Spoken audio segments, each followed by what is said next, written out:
സർക്കാരിന് ആത്മാർത്ഥതയുണ്ടെങ്കിൽ ആദ്യം നടപടിയെടുക്കേണ്ടത് കൊല്ലം MLA മുകേഷിനെതിരെയാണ്.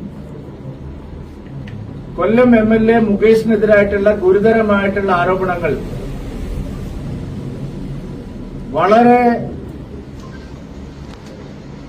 വലിയ ആരോപണങ്ങളാണ് അദ്ദേഹത്തിനെതിരെ ഉയർന്നു വന്നിരിക്കുന്നത്. അദ്ദേഹത്തിന്റെ രാജി ആവശ്യപ്പെടുന്നതിലൂടെയാണ് സർക്കാരിന്റെ ആത്മാർത്ഥത എന്താണ് എന്ന് ജനങ്ങൾക്ക് ബോധ്യമാകുന്നത്. ഹേമ കമ്മിറ്റി റിപ്പോർട്ടിന്മേൽ നടപടിയെടുക്കാൻ ഉള്ള ആത്മാർത്ഥത സർക്കാരിനുണ്ടെങ്കിൽ സർക്കാരിന്റെ തന്നെ ഭാഗമായിട്ടുള്ള ഭരണകക്ഷി MLA ആയിട്ടുള്ള മുകേഷിനെ ആദ്യം ആ സ്ഥാനത്ത് നിന്ന് മാറ്റണം. മുകേഷിനെ നിലനിർത്തിക്കൊണ്ട് ചലച്ചിത്ര രംഗത്തെ അനാശാസ്യ പ്രവണതകൾ പരിഹരിക്കാൻ കഴിയും എന്ന് ധരിക്കുന്നുണ്ടെങ്കിൽ അത് ശരിയായ സമീപനമല്ല. ചലച്ചിത്ര നടനും MLAയുമായിട്ടുള്ള മുകേഷിനെതിരെ ഉയർന്നു വന്നിട്ടുള്ള ഗുരുതരമായ ആരോപണങ്ങളിൽ നടപടിയെടുക്കാൻ സർക്കാരിന് കഴിയുന്നില്ലെങ്കിൽ പിന്നെ ഈ ഹേമ കമ്മിറ്റി റിപ്പോർട്ടിലുള്ള മറ്റാളുകളുടെ കാര്യത്തിൽ എന്തായിരിക്കും സ്ഥിതി? മുകേഷിനെതിരെ ഉയർന്നു വന്നിരിക്കുന്ന ഗൌരവതരമായ ആരോപണത്തിൽ അദ്ദേഹത്തെ ചോദ്യം ചെയ്യേണ്ട ആവശ്യമുണ്ട്. അദ്ദേഹത്തിനെതിരെ ക്രിമിനൽ കേസെടുക്കേണ്ട ആവശ്യമുണ്ട്. അദ്ദേഹത്തെ അറസ്റ്റ് ചെയ്ത് നടപടിയെടുക്കേണ്ട ആവശ്യമുണ്ട്. അങ്ങനെ ഒരാൾ MLA ആയിരിക്കുന്നത് എന്തുകൊണ്ടാണ്? എന്ത് ധാർമ്മികതയാണ് CPM-നും സർക്കാരിനും ഇക്കാര്യത്തിലുള്ളത്? ഭരണമുന്നണിയിലെ പ്രധാന കക്ഷിയായിട്ടുള്ള CPI-യുടെ നേതാക്കൾ പോലും പരസ്യമായി ആവശ്യപ്പെടുകയാണ് മുകേഷ് രാജിവെക്കണമെന്ന്. അപ്പൊ മുകേഷിനെതിരെ നടപടിയെടുക്കാതെ ഹേമ കമ്മിറ്റിയിൽ പരാമർശിക്കപ്പെട്ടുള്ള മറ്റാളുകളുടെ കാര്യത്തിൽ എന്ത് നിലപാട് സ്വീകരിക്കും? മുകേഷിനെയും മറ്റും വെച്ച് കോൺക്ലേവ് നടത്താനുള്ള തീരുമാനം പോലും ലജ്ജാകരമായ തീരുമാനമാണ്. സർക്കാർ ചലച്ചിത്ര മേഖലയെ രക്ഷിക്കാൻ എന്നുള്ള പേരിൽ നടത്തുന്ന ഈ കോൺക്ലേവ് നിർത്തിവെക്കണമെന്ന് ഞങ്ങൾ ആവശ്യപ്പെടും. ഒരു വ്യക്തത വന്നതിന് ശേഷം മാത്രമേ അത്തരം കാര്യങ്ങളിലേക്ക് പോകേണ്ടതുള്ളൂ. ഷാജിയൻ കരുണനെ കുറിച്ചും ഗുരുതരമായ ആരോപണങ്ങൾ വന്നിരിക്കുക. സർക്കാർ അടിയന്തരമായി ഇപ്പോൾ നടത്താൻ ഉദ്ദേശിക്കുന്ന കോൺക്ലേവ് നിർത്തിവെക്കണം. മുകേഷിനെതിരെ നടപടിയെടുക്കണം. ഹേമ കമ്മിറ്റി റിപ്പോർട്ടിൽ പരാമർശിക്കപ്പെട്ടിട്ടുള്ള മറ്റ് വ്യക്തികളെ സംബന്ധിച്ച് അന്വേഷണം നടത്തണം. സർക്കാരിന് ആത്മാർത്ഥതയുണ്ടെങ്കിൽ ആദ്യം ചെയ്യേണ്ടത് മുകേഷിന്റെ രാജിയാണ്. അതില്ലാതെ പറയുന്നതെല്ലാം വെറും വാചക കസർത്തുകൾ മാത്രമാണ്. ഇത് ശരിയായ സമീപനമല്ല. അതുകൊണ്ട് സർക്കാരിന് ഈ വിഷയത്തിൽ കേരളത്തിലെ തൊഴിലിടങ്ങളിലെ സ്ത്രീകൾ നേരിടുന്ന പ്രശ്നങ്ങൾ പരിഹരിക്കാൻ ആത്മാർത്ഥമായ ഒരു നിലപാടുണ്ടെങ്കിൽ ഇതാണ് ചെയ്യേണ്ടത്.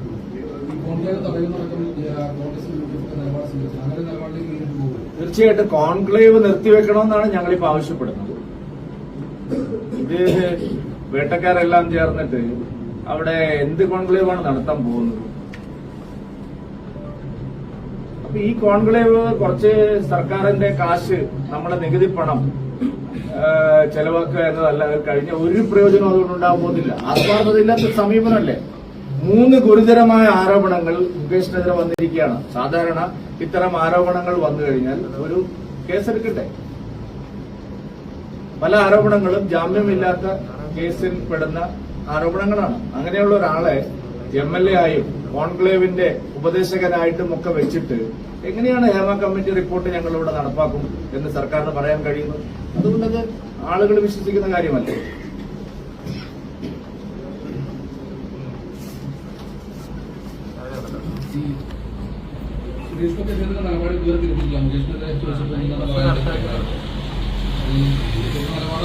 നിലപാട് ആവർത്തിച്ചില്ലല്ലോ. നിങ്ങള് അവരുടെ വ്യാഖ്യാനല്ലേ ഞാൻ പറഞ്ഞു, ഞങ്ങൾ പറഞ്ഞു നിലപാടത് ആവർത്തിച്ചിട്ടില്ല. അവസാനം അതിന്റെ കാര്യങ്ങൾ പറഞ്ഞില്ല. അദ്ദേഹം ആദ്യം പറഞ്ഞു, പക്ഷെ അതിനുശേഷം പാർട്ടി നിലപാട് ഞങ്ങൾ പറഞ്ഞു. പിന്നീട് അദ്ദേഹം സംസാരിച്ചു. ഇന്നലെയാണെങ്കിൽ തന്നെ കേന്ദ്രമന്ത്രിയുടെ ഭാഗത്ത് നിന്ന് ഒരു മാധ്യമപ്രവർത്തനം തള്ളുന്ന ഒരു സാഹചര്യം ഉണ്ടാവും. അതിനെങ്ങനെയാണ് സംസ്ഥാന നേതൃത്വം? മാധ്യമപ്രവർത്തകർ കുറച്ച് ശ്രദ്ധിക്കണം. കാരണം എന്താ വെച്ചാല് നമ്മളൊരു പ്രതികരണം ചോദിച്ചാൽ ആ പ്രതികരണത്തിന് അദ്ദേഹത്തിന് രാവിലെ നിങ്ങൾ കണ്ടു പിന്നെ വീണ്ടും നിങ്ങൾ എല്ലാവരും കൂടെ ചേർന്നിട്ട് ഒരു വിഷയം ഇതായതുകൊണ്ടാണ് അതെ, കുറച്ച് നിങ്ങൾ ശ്രദ്ധിക്കണം. ഞാനിപ്പോ നിങ്ങളെ നിങ്ങൾ ചോദിച്ചുകൊണ്ടാണ് ഈ വിഷയം എടുക്കാൻ ഞാൻ ഉദ്ദേശിച്ചത്. എന്നും അത് തന്നെ പറഞ്ഞു. ഞാൻ ഇന്നലെ അത് വളരെ വ്യക്തമായിട്ട് പറഞ്ഞു. ആ കാര്യത്തിൽ എപ്പോഴും അത് ചോദിച്ചുകൊണ്ടിരിക്കുന്നത് നമ്മുടെ അടിസ്ഥാന പ്രശ്നം എന്താണ്? സുരേഷ് ഗോപിയുമായി ബന്ധപ്പെട്ട വിഷയങ്ങളല്ലല്ലോ. നമ്മൾ വെറുതെ നമ്മൾ തന്നെ ഈ പ്രശ്നം ഡൈലൂട്ടാക്കാൻ ശ്രമിക്കരുത്. കാരണം നമ്മളെല്ലാവരും ഒരുമിച്ച് നിന്ന് പൊതുസമൂഹ പ്രതിനിധികളും മാധ്യമങ്ങളും എല്ലാം ഒരുമിച്ച് നിന്ന് സർക്കാരിന്റെ ഇരട്ടത്താപ്പ് ചോദ്യം ചെയ്യേണ്ട സമയമാണ്. വെറുതെ നമ്മൾ ഇത് ഡൈവേർട്ട് ചെയ്തിട്ടുണ്ട്. അല്ല, ഞാൻ പറഞ്ഞല്ലോ, അത് ആ വിഷയം നമുക്ക് ഇനിയും ചർച്ച ചെയ്യണം. ശക്തമായ ഒരു നിലപാട് പറയാൻ കഴിയുന്നു. അന്ന് ബി.ജെ.പി. സംസ്ഥാനത്തിൽ ശക്തമായ നിലപാട് പറയുന്നു, ആഞ്ഞടിക്കുന്നു, പത്രസമ്മേളനം നടത്തുന്നു, പ്രതിഷേധങ്ങൾ നടത്തുന്നു. അപ്പോഴാണ് കേരളത്തിൽ നിന്നുള്ള കേന്ദ്ര സഹമന്ത്രി ഒരു സ്റ്റാറായി ആദ്യം ജയിച്ച അവർ MP പറയുന്നത് അമ്മയുടെ ഓഫീസിൽ വരുമ്പോൾ ആ കാര്യം ചെയ്യണം, വീട്ടിൽ നിന്ന് വരുമ്പോൾ വീട്ടിലെ കാര്യം ചെയ്യണം. സ്വാഭാവികമായിട്ട് നമ്മൾ തിരിച്ചു ചോദിച്ചു. നമ്മൾ എന്തിനാണെന്ന്, കാരണം അമ്മയുടെ മുഴുവൻ ഭാരവാഹികളെ രാജിവെച്ചു. അതിന്റെ അർത്ഥം എന്താണ്? നമ്മുടെ സ്റ്റാൻഡ് അത് വിൻഡിക്കേറ്റ് ചെയ്യല്ല. നമ്മുടെ സ്റ്റാൻഡാണ് ശരി എന്നുള്ളത്, ബി.ജെ.പി. എടുത്ത നിലപാടാണ് ശരി എന്നുള്ളതിലായിരുന്നു ബോധ്യം. പിന്നെ എന്തിനാണ് നമ്മൾ വീണ്ടും ആ കാര്യം? അദ്ദേഹത്തിന് മറുപടിയില്ല. ഞാൻ ചോദിക്കുന്ന മറുപടിയെല്ലാം വാക്കുകളുടെ അല്ലല്ലോ. ഇപ്പൊ ഈ ചലച്ചിത്ര രംഗത്തെ പ്രതിസന്ധിക്ക് നമ്മൾ സംസാരിച്ചുകൊണ്ടിരിക്കുമ്പോൾ അമ്മ ഭാരവാഹികൾക്ക് തന്നെ ബോധ്യമായി ശുദ്ധീകരണം ആവശ്യമുണ്ട്. അപ്പൊ അവരെല്ലാം രാജിവെച്ചു. പിന്നെ എന്തിനാണ് നമ്മൾ ആ വിഷയം പറയുന്നത്? അമ്മ ഭാരവാഹികൾ രാജിവെച്ച ഒരു തരത്തിലുള്ള ഇരട്ടത്താപ്പല്ലേ? മറുപടി പറയാൻ ഇപ്പോൾ സൂത്രമായിട്ട് അല്ല, അതിന് നടപടി എടുക്കണമെന്ന് ആരും പറഞ്ഞില്ലല്ലോ. നടപടി എടുക്കേണ്ടവര് പുറപ്പുറത്ത് കയറി ഇരുന്നിട്ട് വെറുതെ പ്രസംഗിച്ചാൽ പോരല്ലോ. നമ്മള് മാധ്യമങ്ങളായാലും രാഷ്ട്രീയ പാർട്ടികളായാലും നമ്മളുടെ ഫോക്കസ് എന്താണ്? ഇങ്ങനെ ഒരു റിപ്പോർട്ട് വന്നിരിക്കും, അതിന്റെ നടപടി വേണം. വേറെ വേറെ വേറെ എന്നെ ഒന്ന് പറഞ്ഞില്ല. ഇന്നലെ നമ്മളെല്ലാം ഞാൻ പറഞ്ഞല്ലോ, ബാക്കി ഇനി സമയമുണ്ടല്ലോ. നമ്മൾ ഒരു കാര്യം കൂടെ,